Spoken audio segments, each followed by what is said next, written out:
Good afternoon. Welcome to River Landing Conversations. I'm Kay Heflin. I'm here with my co-host, Jim Kalacki. And today we have a special guest that some of you may recognize as the Energizer Bunny here at River Landing.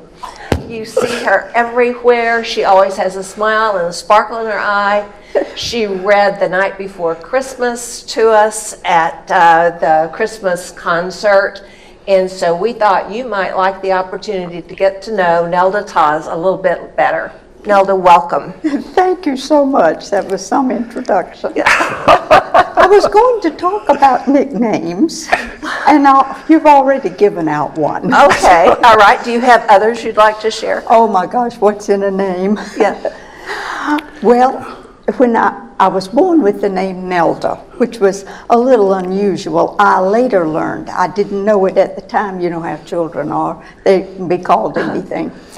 But I always thought it would be nice to have a little nickname, maybe, you know, like Ginger or Toy or something, you know, something like that. But I didn't really get a nickname until much later, and I've had many nicknames since then.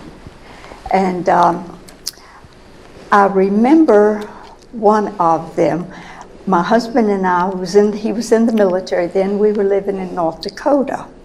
And I remember that I would go down and play racquetball with some of the folks. And they didn't seem to remember my name, Nelda, but they started calling me Belle.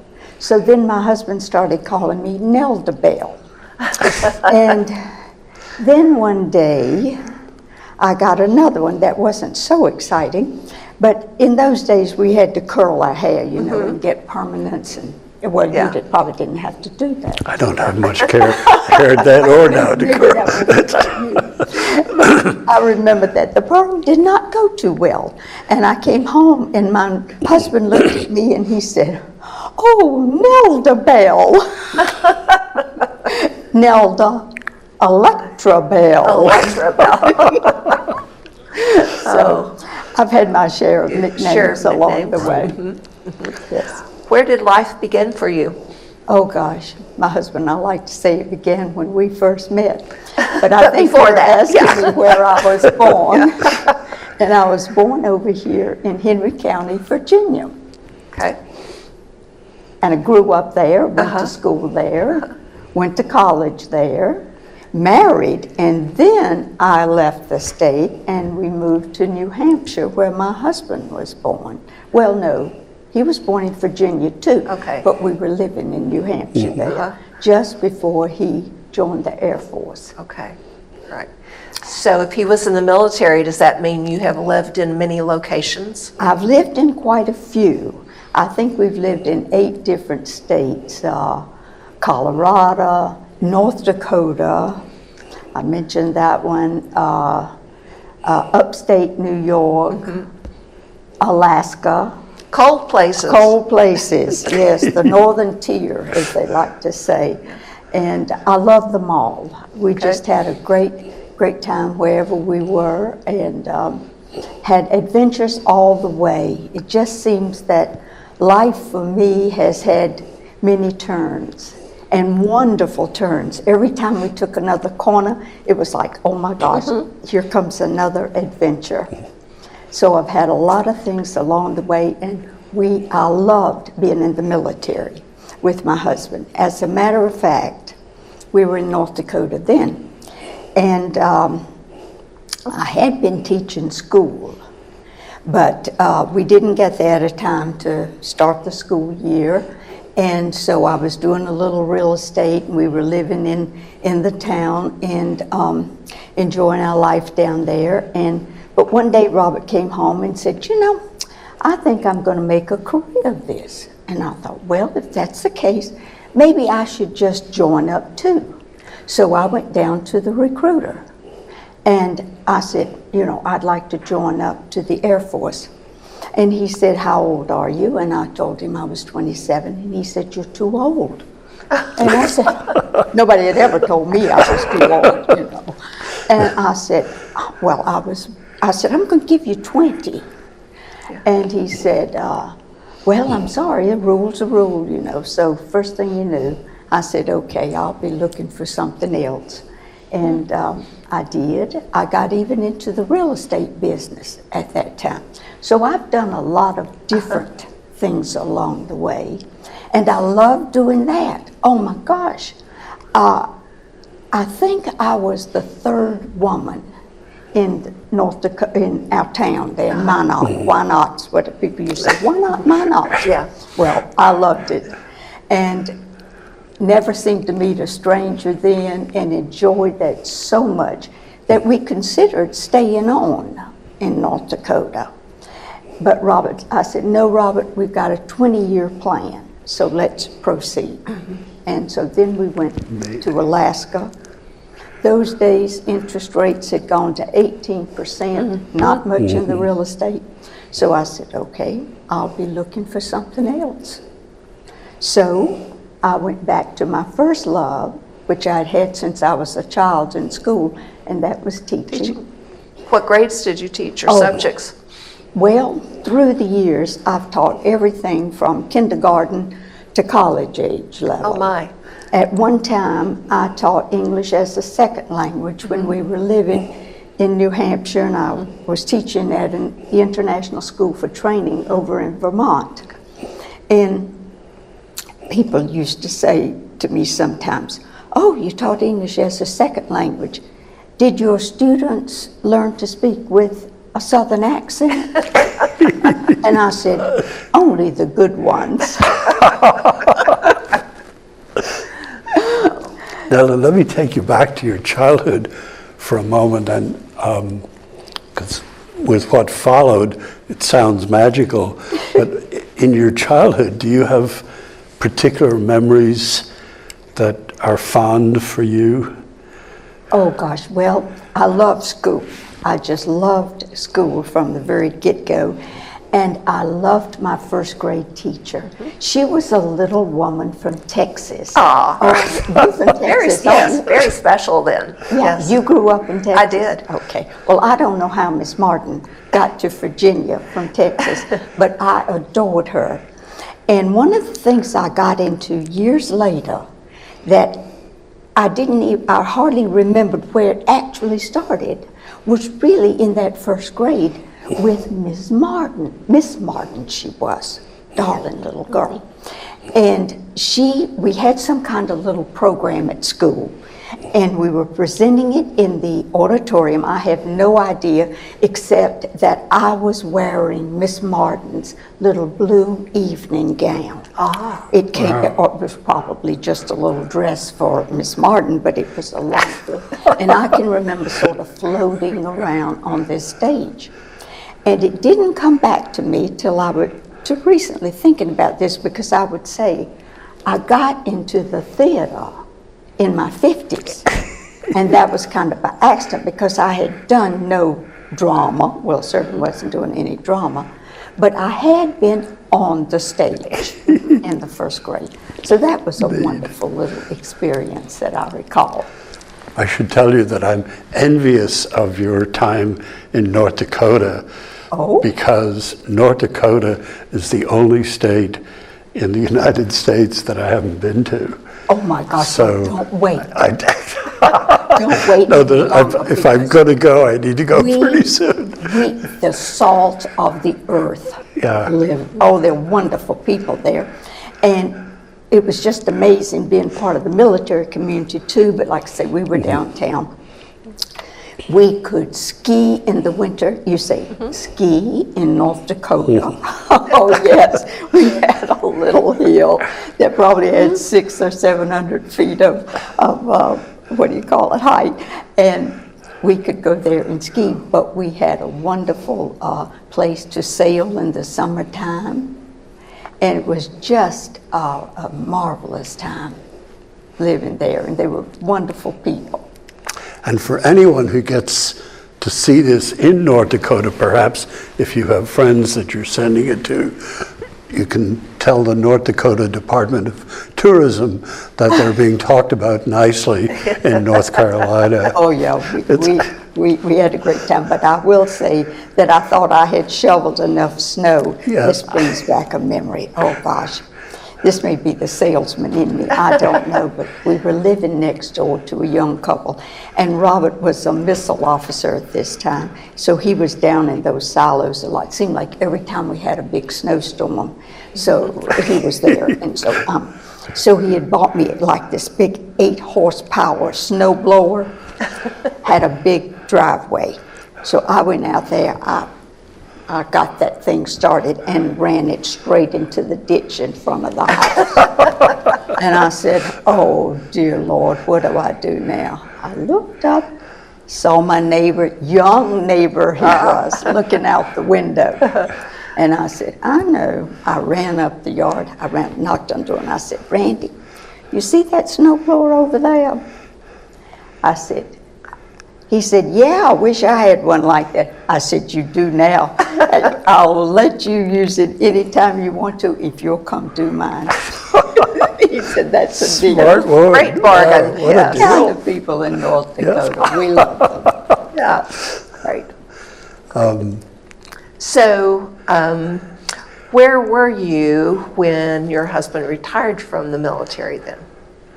We were down in Georgia. A lot of times with military folks, they find that where they are with their last assignment, that's kind of where they stay for a while. We had intentions about that time to come up this way. We had gone back to visit relatives every now and then, and we loved this area, thought it was very nice. But my husband decided at that time other opportunities presented themselves, and he ended up going to law school. And I ended up, that's when I got into the theater. I was also working at Robins Air Force Base for a while there, doing various jobs with the military. But that was where I found my next great passion after my husband, of course. Yeah. And that was the theater. And that just came about. I think Robert was working with some folks who did backstage work at a little theater there. And he said one night, they said to him, why don't you come down, you and Nelda, and just watch auditions? And I said, well, why not? I didn't know a thing except Miss Martin and wearing her blue dress, you know, about theater. So we go down and we're watching. I guess she was the director, I know she was now, calling people up to read, and they were reading for this play called Arsenic and Old Lace. And she pointed to me and she said, would you come up and read? Well, I didn't want to be impolite. I'm a guest here tonight, right? So I said, okay. So I get up and I read, and I see these people kind of smiling and whatever. And I thought, well, that's nice. So then I sat down, went home a little later, telephone rang. It was the director. She said, would you like to be in the play? Would you like to be one of the sisters? Would you like to be Aunt Martha? And I said, and Robert said, say yes. And I said, well, I'll give it a try. Well, Good for you. I was bitten by the bug. Bitten by the bug. Following that, I probably was able to do about a play every year or two. And when I retired, that was one of the first things I wanted to do right away. And I kept on doing it. So I've had a great time doing theater. Good for that director. Now, was this in Atlanta where you were started in theater? Or? No, we were mainly in Houston County, Georgia, a little town of Perry's, where I got started. Thank you, Perry, Georgia, if anybody hears about this. But the big stage for me was in Macon, Georgia. Okay. Yeah. And there I did shows like, well, I did Steel Magnolias 3 times. Wow. And I did Driving Miss Daisy a couple of times. And just... What's your favorite role? Well, perhaps they're all favorites. When you're doing them, they're all favorites. But Mrs. Lincoln, I did in 2004. That had huge impact on me. it was almost like a one-woman show, and I would spend all day, mornings with Act 1, Act 2 in the afternoon, and then go to the theater at night. And it was just, as I felt sometimes like I became Mary Todd Lincoln. And it was, that was the one I chose to do, a scene from that for our Olympics last year. Right. And, Which was brilliant. Thank you. I really, really enjoyed that, but I had some fun ones too, some very crazy ones that I did. So they've all been fun, and I hope I can still do a little more at some time in the future. Since you moved to River Landing in 2021, what reflections do you have? What surprises? Oh my gosh, surprise. Every day it seems like a new one. I can tell you that one of the my name, when I got here, people greeted me and I said, I'm Nelda Tawse. Oh, there's another Nelda here. Well, I couldn't wait to meet Nelda because I hadn't really met anybody until I got to Georgia with that name.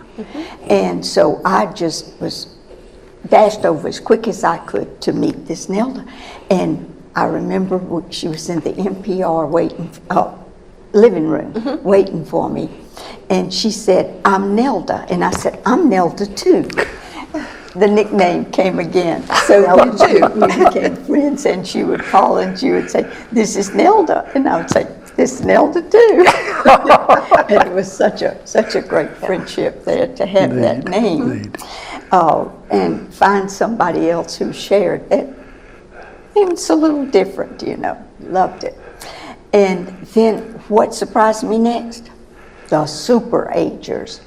Oh my goodness. Do you know what I mean, super age? I have an idea, but you should define. Well, I just thought it was about anybody over 90 because I didn't come from people who lived to be a long time, and I thought this was amazing. But I think since then the official age is 95, being super ager, and we've got lots of them around here. And I discovered them when I started being nosy and asking their age. But I had an opportunity early on to go over and volunteer in the healthcare neighborhood. And there I was just astounded by the miraculous people I met there, and some of them 100 years old. I had responded to Tracy Maynard. There was an announcement went out on Care Merge about needing some volunteers to help them get to activities and this sort of thing. And then there was an advertisement, a request for someone to read to a woman who was losing her sight. And I thought, oh, that's dear to my heart, because I have eye issues and hearing issues. And I thought, this will be good. I can help. And she was absolutely amazing. And when I discovered she was 100 years old, I think she was the first person over 100 I'd ever met. And so I immediately went to Cindy Hawks and said, Cindy, we have got to celebrate these residents who are so incredible. Their stories are wonderful. I loved going there. And Cindy said, well, okay, go with it. So we had big celebration. We started having, I called them the Century Club. When they become 100, we try. River Landing is marvelous at doing everything in the world to just celebrate. And this year especially, we're celebrating. And so I identified the ones who were 100. And we started having, I'm sure their families were having celebrations, but we were recognizing them and so on. And so that was one thing that it just has amazed me, the wonderful residents we have here and their stories. And I just want to encourage all of you to get involved in this sort of thing, doing what you can to continue doing the wonderful things we do, and to find maybe a way to find fulfillment for yourself and to share with others. Right. So that's Right. been a wonderful Neat. thing. And we have a woman coming up in April who will be celebrating her 100th. Just this week we celebrated the birthdays of our two, I call them the matriarchs, 103 years old, and one coming up in March will be 102. So we Wow. have quite a few celebrations Indeed, here. indeed. One of our sort of stock questions that you may know is if there are three people, two or three or four, whatever, in time that you would like to have a chat with over a meal or somewhere, who are they and why? That's a tough question. There's so many, and I just keep meeting them every day. They're right here with me. But I think maybe Helen Keller and her teacher Annie Sullivan, yeah. Sullivan, Yes. good Irish woman. Oh, I just want to say thank you to them. I would just love the life. You know, you say, well, you can read about these people and know, yes, but just to sit with them and talk with them and just hear their stories out loud, it would be wonderful to meet them. And I just want to say to them, thank you for all that they persevered with. And that kind of life is amazing and wonderful, and I just thank God there are people like that. And then maybe I might like to meet Meryl Streep, you know. I think she's a good actress. Yes. I would just like to talk to her perhaps too. And then dancing maybe. I've thought about trying to get these dancers to come to River Landing because they intrigue me so much. Niels and Bianca, you can YouTube them and see them do their wild dancing. And because I love to dance, but I don't really dance. I just jump up and down and have a good time. That's what it's about, right? Just moving and having fun. Well, it is. It's a big part. And I was talking the other day with an idea that had come to me after doing some of getting to know some of the folks over in our healthcare, and the idea of one-to-one came to me, and I did not know it, but the chaplains were already beginning to think about this. It's bringing back, now that COVID numbers are down and we have a little more freedom to go into our health care, not like it was when it was closed down with COVID. And we're able to go and do activities with them. There are some that would benefit from a one-to-one kind of relationship. And I've talked to them about that. So folks, I want to say to you here's another opportunity to get involved in this wonderful neighborhood we have just down the hall here. Maybe even if it suits you better on a one-to-one relationship, that is going to be a marvelous program. And the chaplains have talked to us that there will be training to help us do this. And it will be, I think, a wonderful blessing. Idea. It's a ministry, actually. Yeah. And if you feel called to some ministry, which I hope you do, that you will consider this, getting in touch with our chaplains about that. And I think that just could be your next calling. All right. Good deal. Yes, yes. Anything we haven't talked about yet that you would like to share with us? Well, I just go on and on, but I would just like to say that I want to bring as much joy and hope and just wonderful time in our later years. And I just want to say thank you to River Landing for giving us this opportunity. Some days I just think, how in the world did I get in this place? You know, it's wonderful in so many ways to complete our journey, if you will, and to give us the opportunity to live it to the very best that we possibly can. And you know, just to say thank you, Lord. I know we're not talking religion, but I want to say that one thing that has inspired me so much here too is that we are not afraid to express our faith. And I hear so many people say, you know, thank you. And I just, to end our life in gratitude for the roads we've traveled and people we've met on the way. Oh my gosh, I have been so blessed that I thank you. And I just thank you for being who you are and feeling we're in a place where we can be. And just great joy and spending the kind of golden years here in such a wonderful way. Excellent. So, yes. Thank you. They may take that clip and use it as a marketing tool, Nelda.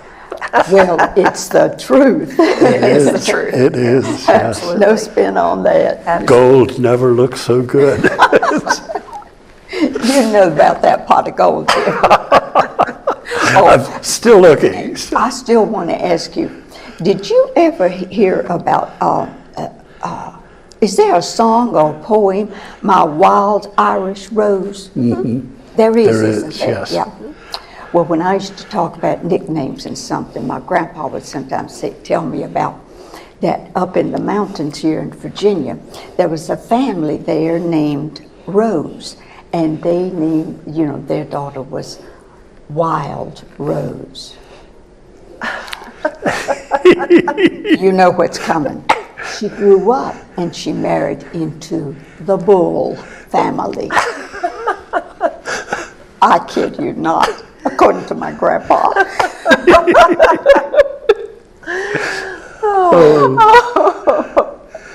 So I won't tell you about my name, Tawse. That is also, you probably know that, Jim, from England, of what the little, well, it was terrible. It's a little whip that the teachers, you kind of like our teachers sometimes back in the old days would use the ruler, smack you on the hand.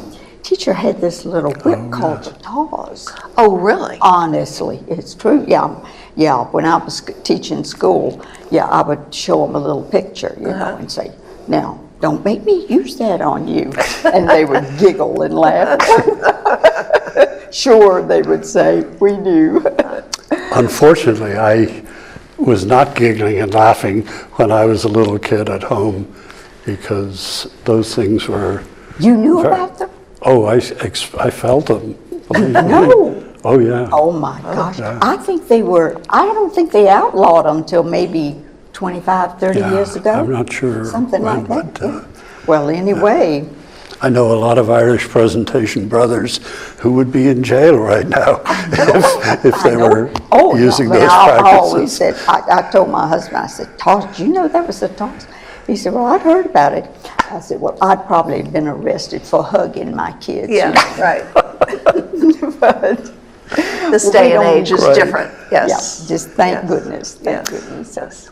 Nelda, thank you. This has just been an absolute treat This has to been hear my you, fun. and Thank you your so much. inspirational comments are Delightful. just absolutely terrific. Yes. You all are Yes. too sweet. Yes. No, thank you. Thank you. Thank you for joining us for this version of a River Landing conversation, and we look forward to having you as our guests next week for another one. Thank you. Good afternoon